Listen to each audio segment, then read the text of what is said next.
옛날 옛적 궁중 화원에 운결이라는 젊은 화공이 있었습니다. 그는 그림 솜씨가 뛰어났지만 늘 마음 한구석에 무엇인가 부족함을 느꼈죠. 특히 하늘을 그릴 때면 아무리 노력해도 자신이 생각하는 하늘빛이 나오지 않아 고개를 떨구곤 했습니다. 어느 날 임금님께서 운결을 비롯한 화공들에게 큰 명을 내리셨습니다. 이 땅에서 가장 아름답고 진짜 같은 하늘을 그려오너라. 그림 속 하늘이 마치 살아 숨쉬듯 보여야 할 것이니라. 모든 화공들이 밤낮으로 붓을 들고 하늘을 그리기 시작했지만 운결은 붓을 들지 못했습니다. 그는 자신의 하늘색이 임금님의 뜻을 만족시킬 수 없을 것 같아 도저히 그림을 그릴 수 없었죠. 운결은 깊은 고민 끝에 궁을 떠나 깊은 산속으로 들어가기로 결심했습니다.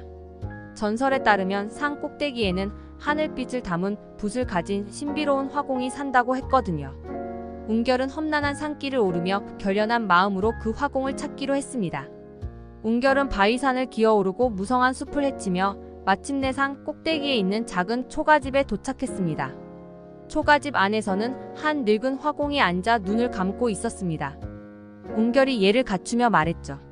스승님, 저에게 하늘빛을 담은 붓을 전수해 주십시오. 늙은 화공은 눈을 뜨고 미소를 지으며 물었습니다.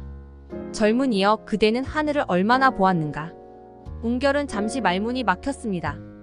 그는 그림을 그리느라 바빠서 실제 하늘을 본 기억이 많지 않았죠. 늙은 화공은 고개를 끄덕이며 운결에게 특별한 과제를 내렸습니다. 100일 동안 매일 다른 시간, 다른 장소에서 하늘을 바라보거라. 그리고 이 빈 두루마리에 그날 본 하늘의 색을 한 점씩 찍어 오너라.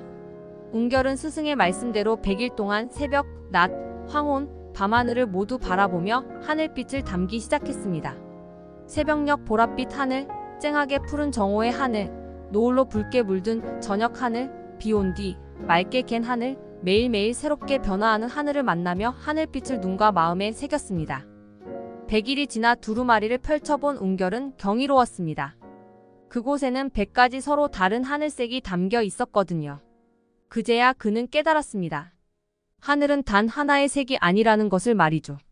이제 그대의 붓을 내게 보여주게. 늙은 화공이 운결의 붓을 살펴보더니 미소를 지었습니다.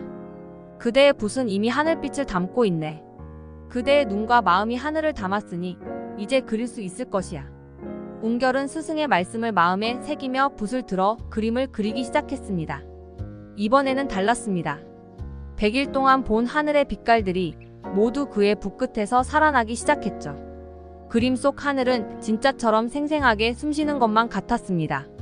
임금님께 그림을 바쳤을 때 모든 사람들이 감탄을 금치 못했습니다. 임금님께서는 운결에게 물으셨습니다. 어떻게 이토록 생생한 하늘을 그릴 수 있었느냐? 운결은 고개를 숙이며 대답했습니다. 하늘을 그리기 전에 먼저 하늘을 바라보아야 함을 배웠습니다. 진정한 그림은 눈이 아닌 마음으로 보는 것임을 깨달았사옵니다. 그 후로 운결은 최고의 화공으로 거듭났습니다. 그의 그림 속 하늘은 늘 살아있는 듯 생동감이 넘쳤고 보는 사람들은 마치 하늘을 바라보는 듯 마음이 차분해졌다고 합니다. 사람들은 맑고 푸른 하늘을 볼 때마다 운결이 100일 동안 하늘을 바라보며 깨달은 진리를 떠올리며 진정한 장인은 자신의 길을 찾아 끊임없이 정진한다는 교훈을 전해 내려왔답니다.